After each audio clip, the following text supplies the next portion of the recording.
Bueno, ya saben que mantenemos una teoría y es que frikis somos todos, absolutamente todos. El que esté libre de culpa que levante la mano, pero seguro que les encuentro algún detallito por el que pueden ser calificados amablemente como friki. Quitemos el concepto peyorativo de la palabra, es una palabra excelsa que eleva o una potencia superior a aquel que demuestra que tiene una afición desmesurada y la lleva pues hasta sus últimas consecuencias.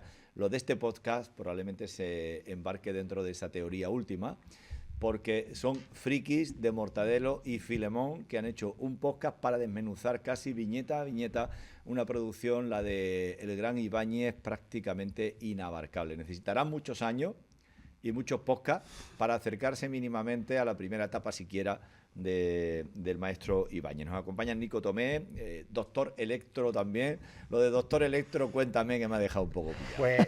Pues Doctor Electro es simplemente pues un apodo que tengo en las redes para separar, porque yo soy fotógrafo, y entonces para separar un poco el trabajo mío como fotógrafo, que soy Chema Ferrando, y el Doctor Electro pues es las cosas más frikis del mundo de la subcultura de cine, TVO y cosas de estas. Nico, como buenos frikis, estáis como una puñetera cabra, ¿no?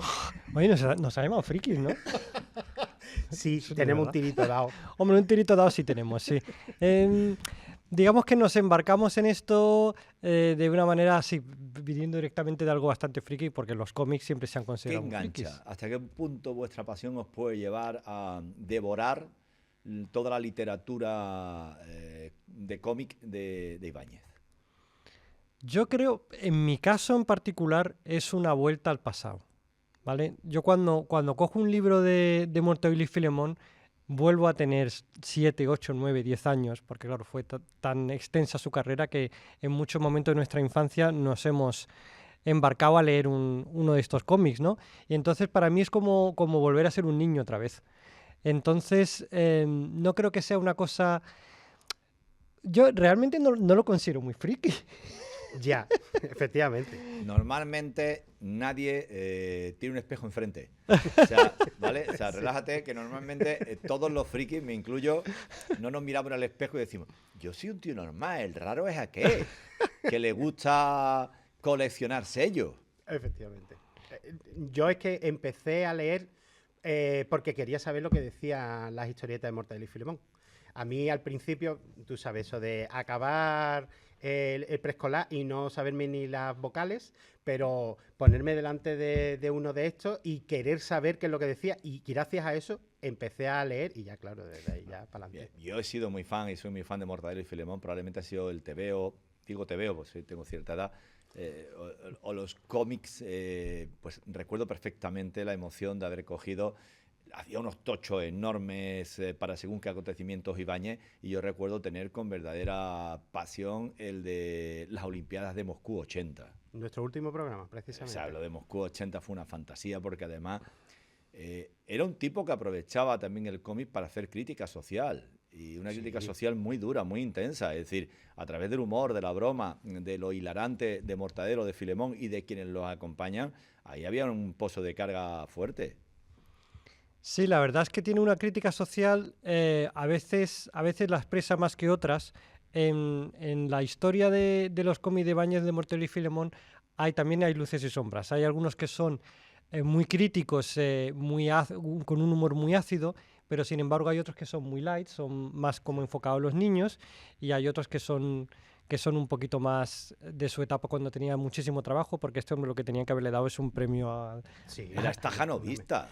Sí, totalmente. Brutal. Totalmente. O sea, tiene una producción de cómic bestial. O sea, Sí. tengamos en cuenta que la primera vez que Mortadelo y Filemón, corregidme si me equivoco, aparecen de forma pública fue en 1969, más o menos.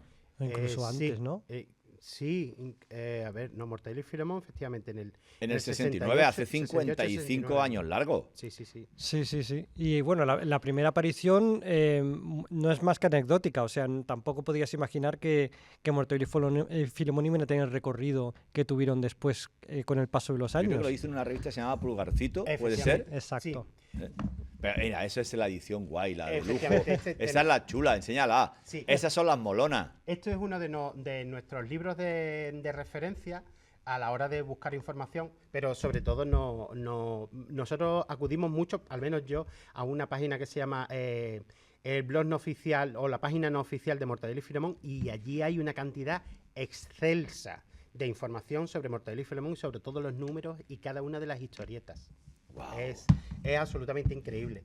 Pero la primera, digamos, más importante, digamos, fue el sulfato atómico, que fue su primera historia larga, que bueno, este es un número donde se han recopilado el sulfato atómico, Valor y el Toro, que son como las dos más recordadas y maravillosamente dibujadas, porque estaba intentando acercarse al cómic franco-belga, que era lo que estaba petándolo en ese momento. Tintín, Los Pitufos, Asterix. Asterix, toda esa producción tan... Y claro, tiene un dibujo preciosista maravilloso.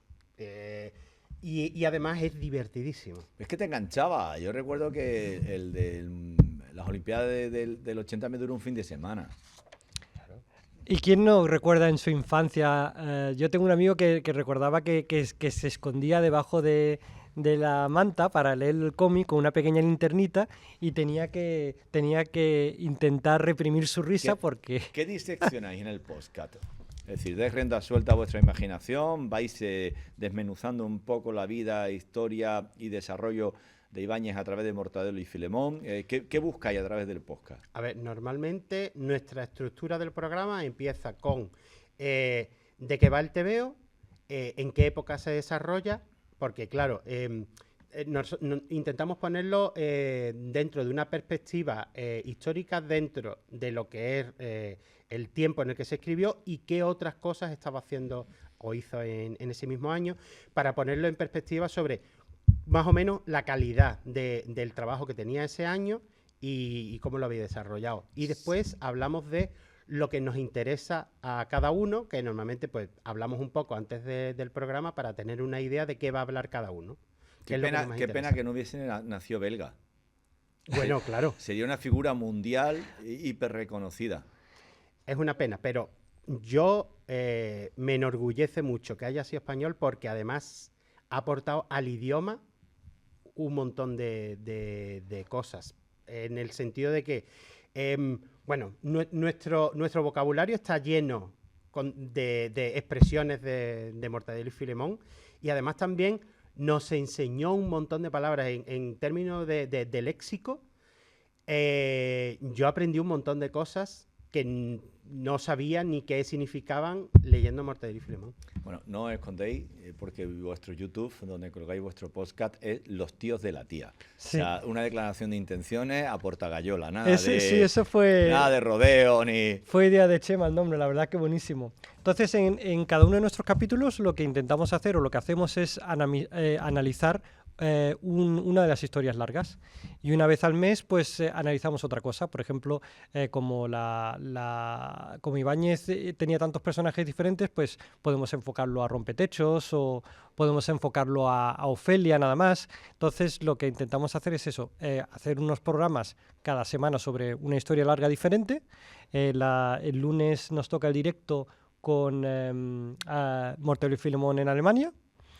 Y bueno, no solo somos nosotros dos en el equipo, Claro. ¿verdad que no? ¿Quién No. falta aquí? Pues faltan dos. Uno de ellos es Quique y otro es, suena por ahí, Clotildo. ¿Clotildo? Clotildo. No me digas que tenía... Clotildo, la mascota del Es nuestra programa. mascota. Qué bueno. Es que nos dimos cuenta, no sé a partir de qué programa, nos dimos cuenta de que curiosamente siempre habían cerdos en las historias largas de Mortadelo y Filemón. De hecho, pocas veces son las que Clotildo no aparece en el programa, porque nosotros decimos cantamos cerdo, y cuando vemos un cerdo, pues cantamos cerdo y utilizamos a Clotildo, que es la mascota. Si analizáis la trayectoria de Ibáñez, hay mucha época Sí. con una... yo diría que una... No diría decir un cambio estilístico, pero sí una evolución de los propios personajes, incluso en la forma de dibujar de Ibáñez. Sí. Sí, sea, bueno, por supuesto. Bueno, para empezar, una puntualización es que empieza en el 58, no en el 68. En el 69 es cuando se hace la primera historieta larga, que es el sulfato atómico, que ya en realidad había empezado a dibujar Valori al Toro. Pero precisamente empieza en el 58 y tiene, bueno, un cambio porque son solamente ellos dos, son Mortadelo y Filemón, agencia de información, que tienen otro aspecto. Mortadelo llevaba, por ejemplo, un sombrero hongo alargado, Filemón llevaba siempre, bueno, su pajarita sempiterna, pero también llevaba una chaqueta de lana de pelo. Y después, cuando se empieza en el 69, que es cuando aparece el sulfato atómico, entran ya a trabajar en la tía, en la agencia de información, que bueno, es un remedo, un poco una mezcla entre la agencia que tenía la de Get Smart, la de la Agente 86, y la tía, pero en cutre. Y la CIA. Efectivamente, y la CIA, en cutre, ¿no? Es que es la gracia, ¿no? Que también hace todo mucha... muy ibérico. Muy ibérico, O maravillosamente sea, ibérico. todo muy ibérico, todo muy llevado a un contexto español. Pues hablamos claro, es que estamos hablando de los 50, de los 60, de los años 70. Sin embargo, tuvo mucho éxito en Alemania también, ¿eh? En Alemania se publicó Mortadelo y Filemón. Creo que hay algunos ejemplares de otros países, pero sobre todo en España y en Alemania. Y como dice Chema, los personajes que dibujaba al principio, Ibáñez, pues eran muy inspirados en Sherlock Holmes. Entonces tenían ese aspecto detectivesco de entonces. Ah, bueno, y aparte de Clotildo, no hemos mencionado aquí, que por Dios. Sí, lo he dicho, que es Quique, nuestro compañero, el tercero en Discordia en persona. Clotildo habla menos, afortunadamente, pero Quique que nos acompaña desde Galicia. ¿No? Desde Galicia. Desde Sí, Galicia. con sus teorías disparatadas. Él siempre Efectivamente. tiene alguna teoría disparatada ¿Cuándo tenéis? ¿Todos los lunes? Todos los lunes a las 10:30 de la noche. en YouTube. Bueno, y Exacto. aquellos que quieran, como ya YouTube da esa posibilidad, evidentemente lo pueden ver a la carta. Sí. Claro, después pues están ahí para siempre. Y ahora estamos también, bueno, estamos publicando todos los programas en audio también, que no es lo mismo que verlo, pero bueno, si tienes un ejemplar para disfrutarlo mientras que lo estás escuchando con un café, una Coca-Cola o lo que se tercie, pues estupendo. De hecho, ¿Cómo está yendo la experiencia? Pues muy bien, la verdad es que poquito a poco vamos ganando suscriptores, oyentes y televidentes, que de hecho tenemos más en audio que en vídeo, pero bueno, ya van 53 programas, que lo tonto. 53 reales, 54, o sea, 53 guardados, 54 reales, porque hubo uno que por ahí que desapareció. se perdió en el limbo. Qué bueno. Sí, y de hecho tenemos, porque como lo hacemos en directo, pues en YouTube tenemos los comentarios también para que la gente pueda comentar sus cosillas, y tenemos algunos fans que llevan acompañándonos prácticamente desde el principio. ¿Tú conoces alguno? Hay algunos Eso que es. nunca nos hemos encontrado con ellos, pero que son prácticamente un Increíble. miembro más del programa. Aún recuerdo cuando Ibáñez estuvo firmando aquí alguna de sus obras en la librería Teseo. Ah, no me digas. ¿No lo sabía? No, yo tengo un Ibáñez firmado, pero fue de la Feria del Libro de... Ibáñez estuvo aquí en la librería Teseo. ¿En Teseo? ¿Hace cuántos años? No, hace mucho, te tengo que buscar la fecha. ¿En pero, serio? Hombre, recuerdo perfectamente a Rodrigo Romero, que es un fan destacado del cómic, y por supuesto de Ibáñez, llevando ejemplares para que el propio Ibáñez se lo firmara. Pues tenía que haber cola. Se formó una cola muy interesante. Me imagino. Claro. Se formó una cola muy interesante. Para mí, además, quería remarcar que Mortadelo y Filemón es redescubierto, bueno, en realidad es descubierto cosas de la última etapa que, bueno, nuestra relación con Mortadelo y Filemón pues era un poquito como en la infancia. Yo era devorador absoluto de Mortadelo y Filemón, porque era, bueno, una de las cosas que me llenaban de alegría, y siempre releía una vez y otra vez. Yo tengo aquí, por ejemplo, este ejemplar, que es uno de los primeros que Lo tiene destrozado. que conservo, y está destrozado de leerlo.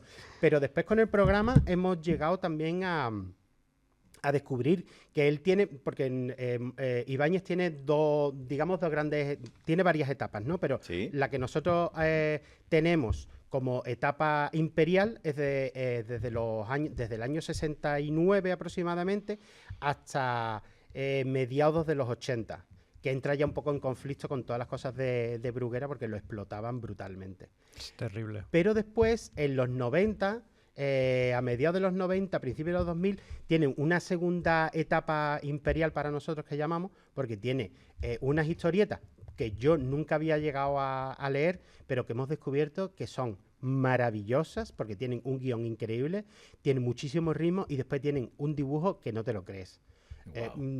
Son excelsos, maravillosos. Pues estuvo aquí justo antes de la pandemia, digo antes de la pandemia porque el mundo se dividió entre antes y después, es como lo de antes de Cristo y después de Cristo, pues antes o después de la pandemia, el 21 de febrero del año 2020. Qué fuerte, hace relativamente poco, Hace nada, ya ves, 5 añitos.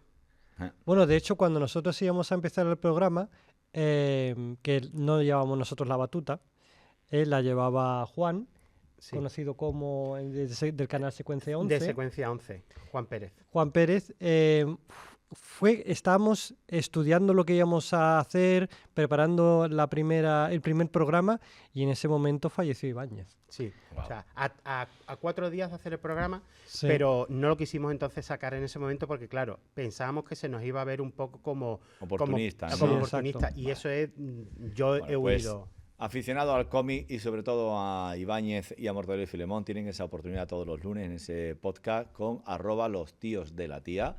Oye, que os vaya muy bien, que haya mucha suerte, cada vez más adeptos, cada vez más frikis en el buen sentido de la palabra, sumándose a esa diversión. Volver a ser niño, si es que no tienen otro cometido que volver a ser niño y retrotraernos a esos 7, 8, 10 añitos cuando devorábamos los tebeos. Entiendo que debe haber un mercado todavía de segunda mano y un mercado muy importante de coleccionismo en torno a Ibáñez. Gente que es que ni le quita, vamos, es que ni abre el libro, para que no pierda valor alguno. Chicos, muchísimas gracias. Ha sido un auténtico placer teneros aquí. Gracias a vosotros. Y ya saben, Los Tíos de la Tía en YouTube todos los lunes, que se dice pronto. ¡Wow! ¡Qué esfuerzo! Tremendo.